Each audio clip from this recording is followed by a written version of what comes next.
Yo, what's up guys? Welcome back to another Warcraft replay here. This is gonna be a recast because, yeah, my mistake not actually, checking the video.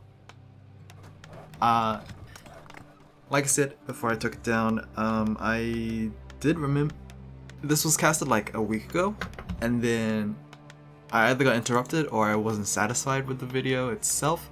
So here's a recast. Yeah, Chaemiko spawning in as the red team player in the top right, and FoCuS spawning in as the blue orc player in the bottom left.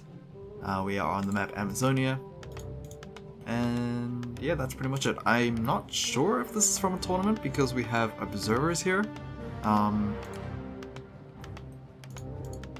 but or if it's a custom game or not, because I mean both players are in standard colors, and yeah, I don't know. I don't know if these are the preferred colors for these players or they don't even care about colors like the other players would. But oh well.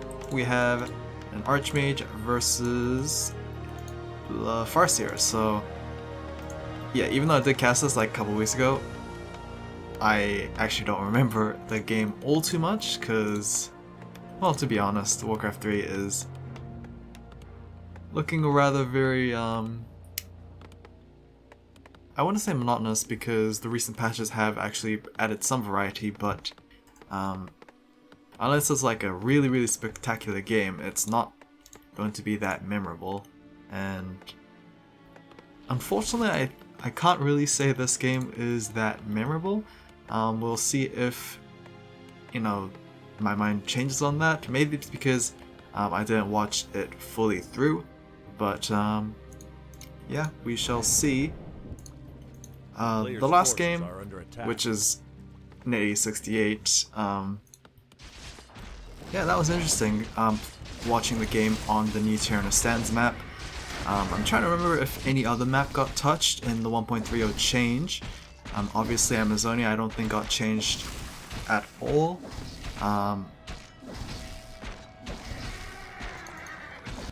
Yeah, not sure about that. I do remember, I'm not sure if it was Tyranno Stands or just some other map. I know that a certain creep camp got changed where I think it was a Renegade Wizard changed to a Rock Golem or something like that. Something along those lines, and then the drop tables just didn't get balanced and kind of got screwed. So yeah, there's that. FoCuS able to get a nice peasant kill there with his wolves. Of course, he did actually give over some experience with his own wolves in return, but yeah, it is a kill for himself. He is already level 2, however, because double camp does give you that level 2 straight away. And yeah, thankfully it's not a very difficult camp to clear out, so there's no clear advantage for humans or night elves, as any other race can do it as well. Footmen, I guess they were trying to keep those wolves out of the base, but they did slip through, and nice chain lightning will be able to do some damage to the insides, which was able to kill a peasant. Chaemiko is not going to defend this too well. His only units to defend that reliably are his elemental and his archmage. Footmen need to chase around those wolves, which kind of gives the Farseer some free shots as well. However, the Farseer is now by himself, is going to retreat. But yeah, this is basically how you play Farseer. Try to keep your opponent inside the base. Obviously it hasn't worked out too well for FoCuS, but it will allow him to take to tier 2 very safely. And yeah, that should be done very soon. It seems like Chaemiko was also thinking along those lines. Of course, it's an orc player. Even though you're not versing a Blade Master, it is still kind of asking for a death wish to expand in front of him. So yeah, we usually see these expand tech first for orc matchups here. Plenty of footmen now on the field, and I am not going to imagine FoCuS sticking around anytime soon. His wolves just aren't strong enough to deal with 5 or 6 footmen plus any potential militia, and of course the arcane tower is going to be done. So for unless there's shadow wolves, or maybe direwolves. I'm kind of giving them too much credit here, but yeah, probably won't find too much success. We have the Naga Sea Witch coming out as second hero, and I am starting to remember my last cast of this. I did mention the potential AoE damage that these two heroes can bring along with Fault Lightning and Chain Lightning. We have double Bestiary from FoCuS, but it seems like second Bestiary is going to be attacked. However, the Farseer is coming into the rescue, and that will just that'll just leave the Bestiary at extremely low health. Archmage is going to TP back home. It kind of hurts him a lot because TP scroll on a single unit could definitely have been avoided with a TP staff, but he didn't have one, and he probably wouldn't have risked TP staffing in front of the Farseer with Chain Lightning available. Yeah. We have a Blood Mage coming out as a second hero, and yeah, it's kind of coming back to me fully. Archmage versus Naga and Farseer seemed a little weird to me at the time. I'm still kind of weirded out on this because the Blood Mage will be going for Banish as his first ability, which kind of saves his units from obviously the wolves and the potential raiders that will come out, or Wind Riders at that as well. But it kind of leaves those banished units open to amplified damage from Chain and Fault Lightning. So it's kind of a catch-22 situation for Chaemiko to be in. FoCuS doing a very good job keeping his opponent always at his base. This is slightly different from the last game that I casted, which was it Who versus WFZ. Even though Who didn't apply too much pressure to his opponent, WFZ still kind of kept at his base, and then that just let Who expand as much as possible and get a dominating army, and yeah, that kind of wrote itself. But this game is obviously different, the matchups are obviously different, and of course the way that FoCuS is playing is very much more aggressive than Who would, as yep, there we go, as I said there, Banish onto a Footman, and then instantly the Farseer went for a Chain Lightning. It obviously didn't kill since it's only level 1 lightning, but kind of get what I actually mean about that. And now FoCuS is going to let up some pressure just to go back to farming. Yeah, once he gets good enough levels on both of his heroes, especially level 2, now that the Naga Sea Witch will have access to her second ability. So the banished units are going to have to look out a little bit on that one.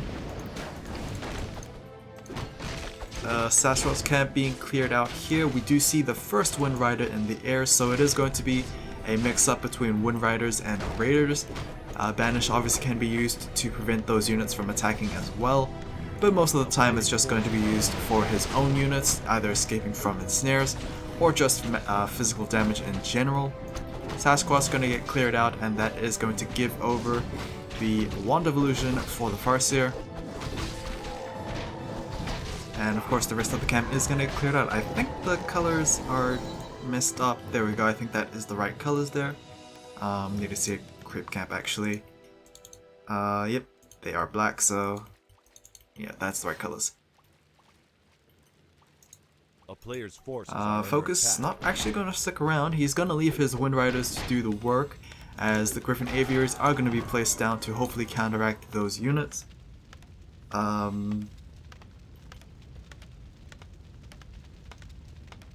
Yeah.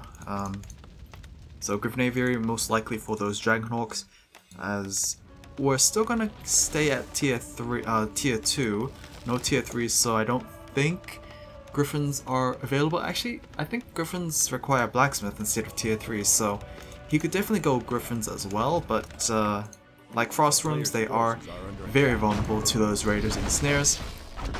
Although we don't have that many Raiders on the ground, I'm imagining that FoCuS will make that transition after he's seen that Aviary, and he is going to place down a Spirit Lodge as well, so he's going to transition very interestingly into double Bestiary, double Spirit Lodge.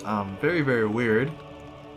But he is still training for those Spirit Walkers here, so Not sure what the second Spirit Lodge is for. Maybe just to catch up his numbers once his Wind Riders die, but that's a lot of investment he is going to require, either from a second base or just from not building anything in a while.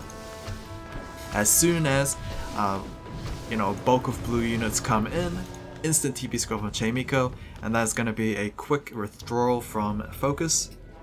So nicely done there from FoCuS, just forcing his opponent to burn a TP scroll for free, and that is going to be another Wand of Illusion from the Sasquatch. Not a particularly exciting camp to expect items from, but still, you would expect something a little better, I guess. Possibly like an Invuln or a Greater Healing Pot, maybe, I don't know. But Devotion Aura for the Orc units, that is going to be a little helpful, I guess. I'm not sure how impactful +1 armor is going to be, but considering how these casters deal so little damage in the first place, I'm not going to expect too much from the aura itself.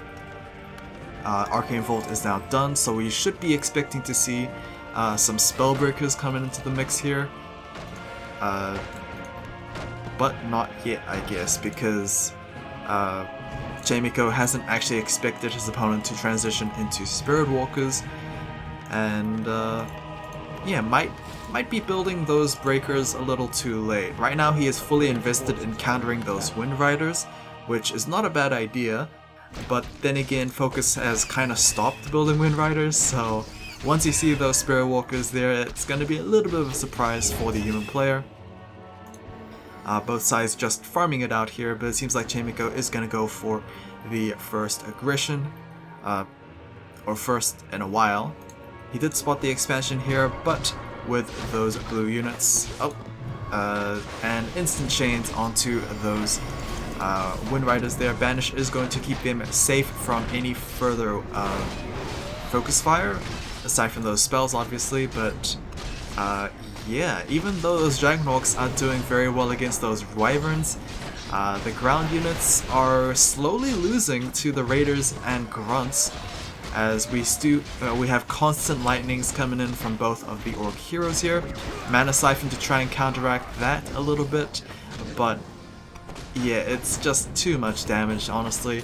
And once those Wind Riders are down, the full transition into Raider Spirit Walker composition, and those Dragonhawks are going to be slightly obsolete.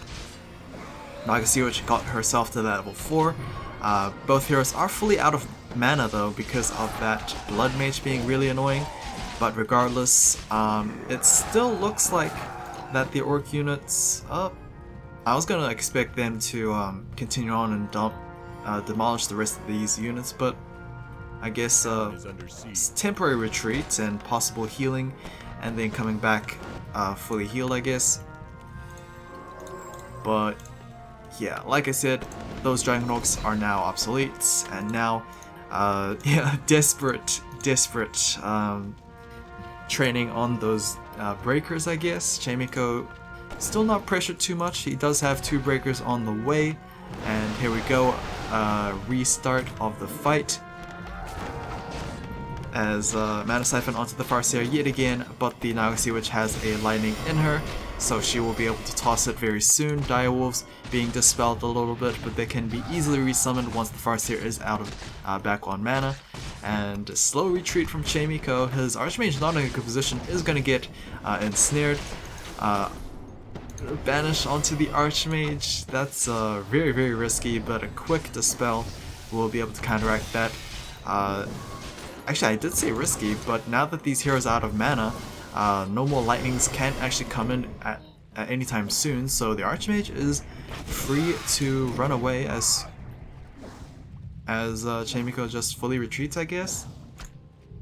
Army supply is currently at 38 for Chaemiko. Very, very, very bad situation for him, and 61 to FoCuS. So FoCuS looking really good despite having to transition rather drastically from his army composition, as whoopsies. Spirit Walker can still get hit by those casters there since they do deal magic damage, and like Banish, I think they do take extra from that, so... Yikes. I'm surprised Are under attack. that FoCuS hasn't picked up any mana pots, since it's probably a lot more impactful during the fight compared to Clarity Potions, but obviously since he is not in a fight, Clarity Potions are a lot more efficient. And here we go here, possible fight as, ensnare onto the Blood Mage, preventing him from actually mana siphoning, which is really good decision making here from FoCuS, and a double chain fork lightning here for FoCuS might actually just demolish Chaemiko, as the Archmage getting ensnared, that's just gonna be game, as FoCuS was able to just wear out his opponent enough, and I'm not sure if it was entirely smart to get a Blood Mage, but the idea was good enough, because Mana Siphon could potentially shut down those heroes, and I guess it's just crediting to the army composition transition from Wind Riders to just the standard Spirit Walkers there. So hopefully you guys enjoyed this, and I will see you guys again next time.